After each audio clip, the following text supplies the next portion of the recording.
What is, oh Lord, what is going on with my hair? Why? Stop. Stop. Oh, come on. I didn't have on the mic.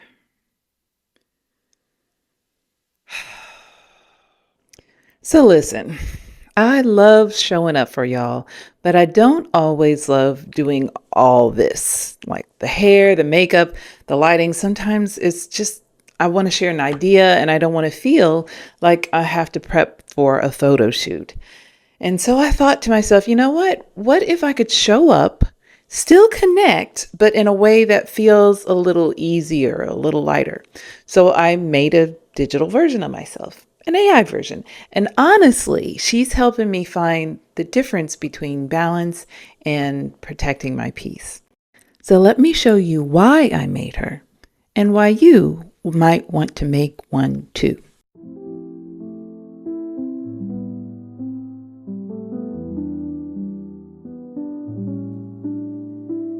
Hi there. Welcome to my cozy corner of Balance Muse. Around here, we believe growth doesn't have to feel like a grind. Sometimes the best breakthroughs happen between sips of tea and deep breaths of woosah. So go ahead, take a seat, exhale that should be energy, and just be. We'll explore how wisdom, wealth, and wonder can live in harmony, one calm cup at a time. So, why did I create this AI avatar? And for me, it was looking at it as a particular problem that I was trying to solve and also a solution that I came up with that I think would work going forward. So, my problem was that I was trying to do hair and makeup and make sure the lighting and the camera was already done and everything. And I don't have a full-time studio. I'm basically filming at my kitchen table, which is nice, but I could understand if I were trying to build a professional brand or professional business, that's not necessarily what your clients may want to see. And they could want to see that, but I like to have a little bit more control over the way that I look. And I was finding that I was having to be all of the filmer and the cameraman and the person who was doing the lighting and the person who was doing the makeup and the person who was doing the hair. I had worked in fashion before, so I know how much work goes into it, and trying to do it all by yourself, especially if that's not your field of expertise, could be very frustrating. So my solution was to let AI handle the technical aspects of filming a photo shoot so that I can have space to just be the talent. Like I'd already said earlier, I really don't mind getting on camera. I tend to have a little bit more of an extroverted personality, but I could understand how even for me, it's just frustrating doing all the other work and not taking into the aspect that I also have to perform or have some kind of presence on camera. It takes a lot out of you when you just want to be in the flow. And so after I thought about it a little bit more, I realized that the deeper shift was that it was more than about just my looks and the way I was on camera or the way that the audience would view me on camera. It was about my energy management and showing up on my terms. So for many people, I know that, they may want to be on camera, but they may have some issues with the way they look or even the way they sound. But even then, it's just if you get anxiety from just even having to set up the camera and set up the whole filming process. It takes away from your courage just to get on camera and say what you want to say. So, I'm trying to make things as fun and as easy for myself as possible. I don't want to be fighting with a camera. I just don't want to do it. So it was a deeper shift. I was like, hey, it's not that I'm being lazy or even if I were, so what? I want to protect my time. I've worked very hard in maintaining my peace so far, and I'd like to keep it. So there are a couple of myths that I've heard about having a faceless channel or an AI assisted channel. And I'd like to discuss some of those myths that I've heard. Faceless myth number one. People won't trust me if I don't show my face. And the truth of it is that people connect to energy and expertise. There are, think about when you send out a resume. And I know that many of you are building businesses, but just think about a resume. They don't see your face. The first thing that they see are words on a screen or words on a piece of paper. If you are hired as a client, people sometimes get it from word of mouth. They have no idea what you look like. If they honor your work, often like on Upwork, freelancing sites like Fiverr or Upwork, which I have been on, I don't have to show my face.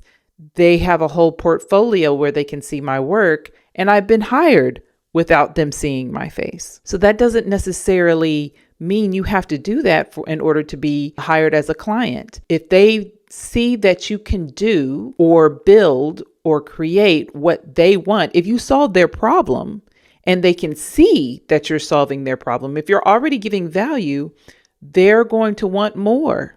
And that's why they would want to hire you, because you're solving their problems. You're adding value to their life. So it's really in my opinion, a myth that people aren't going to trust you, that you don't have expertise that can't be seen without showing your face. And the second myth that I kept hearing was that faceless channels, especially the ones that use AI, they just make a bunch of trash and slop. They're all mind-numbing type thing. Brain rot is the term that I keep seeing, certain people say. I have always been of the opinion that garbage in is garbage out.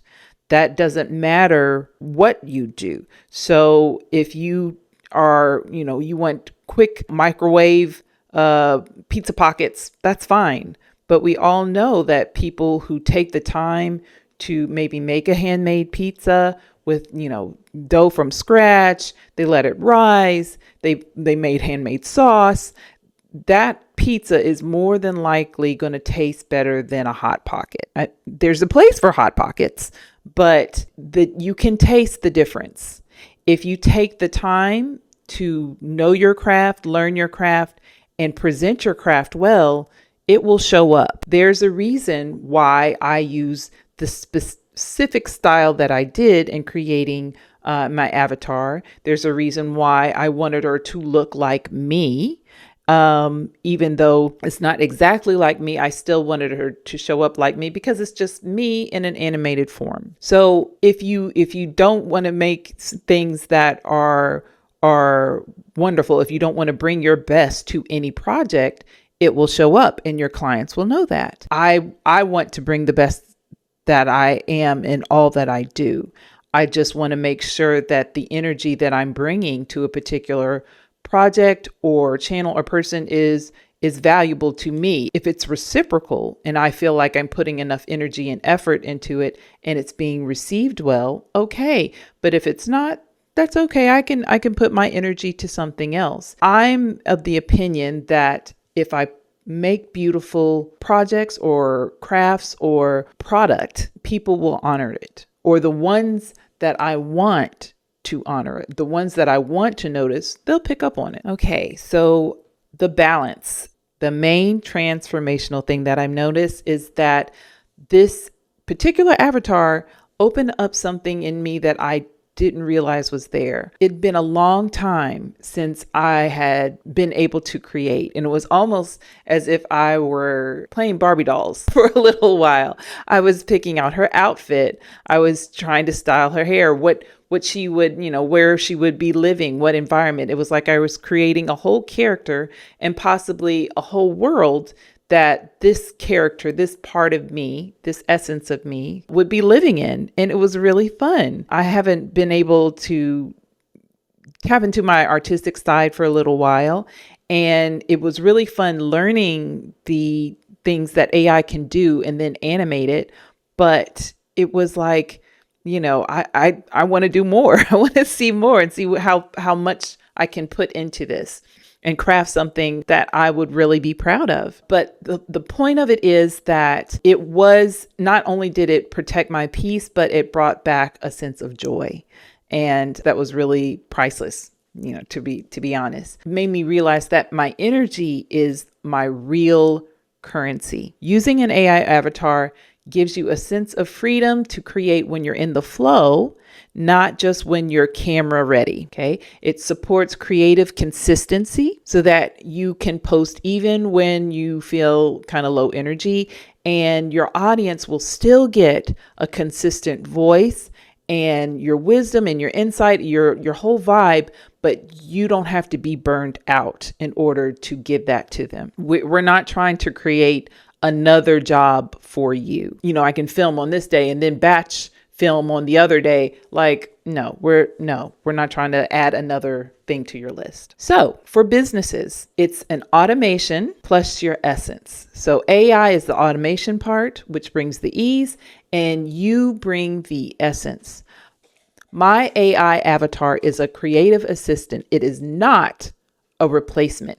It helps me to multiply my message. So even though I would, say that I don't feel like, or I don't want to constantly film a certain piece over and over again, I can still show up for one, tweak it on the other side, and have it polished and professional for my clients. And that for me would be, it saves time and energy, and I can focus on putting in the real work when in person.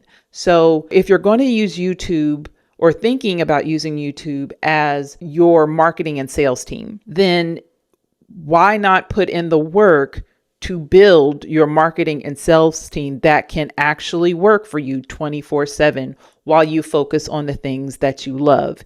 Either you focus on your full-time business, as in serving your clients and being present with them in real time, or your family, you can be in presence with them in real time. You have more time. It frees up your time for you to spend with the people that you love and the things that you want to do, as opposed to fighting with the camera if that's not your thing. So, okay, the key points: you can always repurpose your content. So AI can read your scripts, or you can, I actually recommend that you probably have your own voice in it and then use AI to help take out the ums and the ahs and that kind of thing, which they have software for that. And you can animate your ideas, or you can also even create your own AI clone that can present your ideas as you, as in takes the way that you look, your facial ways that you present, and it cleans it up. It makes it polished. It's never tired. It's never sick. Your hair is always in place. The lighting is always good. The background, they don't have kids and the dog and everything barking in front of it. That put time into creating that, if that helps protect your peace. Okay. So it's a scalable way to maintain brand presence, even across time zones or travel. So for those of you who are definitely thinking about moving overseas, this is a game changer, because if you could put a video together the night before and have all your notes researched and everything, put it into a program like Hey Gen or Descript, and then have it ready to go and presentation, film uploaded, everything's ready, and you can go and rest, or you can go and have dinner with your friends, or you can go and take the dog out for a walk and take your child to the park. All these things can be done through AI now, and they're getting so realistic that, that it might be concerning if you don't want to put your face out there. But if you are just wanting to test the waters with it, make something as far as like, keep your real voice, always bring value as bringing your own expertise, and use either faceless, as in words with wonderful graphics and video, or use an animated character like I'm doing. It could be something that looks close to you, as in if you're a wellness coach and you want to create a welcoming vibe for your clients, so that they feel safe to talk with you. Having something that is animated and nostalgic and comforting might lead towards that. As long as the words that you're saying bring comfort and value, that would definitely work. So take some time, think about what you do as a coach, what your field is, and different ways that that might help your particular business. My next video, I was definitely going to focus more on AI for business or AI avatars for business, even though this particular thing was a personal creative project of mine that I wanted to do. But yeah, that's what I wanted to talk about in my video today. And if you have considered using an AR avatar, please put it in the comments below. I'd love to hear whether you were thinking about it or if you think it's just terrible and it's contributing to brain rot. I want to know that too. All right, so next time, I'll see you. Bye-bye.